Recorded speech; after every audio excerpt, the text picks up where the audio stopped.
رفع الصوت خطأ في المسجد، لا يجوز رفع الصوت في المسجد.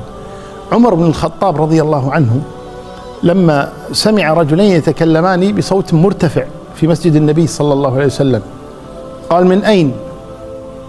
يعني من أين أنتما؟ قال: من الطائف. قال: لقد علمت أنكما لستما من أهل المدينة، ولو كنتما من أهل المدينة لأوجعتكما ضربا. لا ترفعوا أصواتكم في مسجد رسول الله صلى الله عليه وسلم.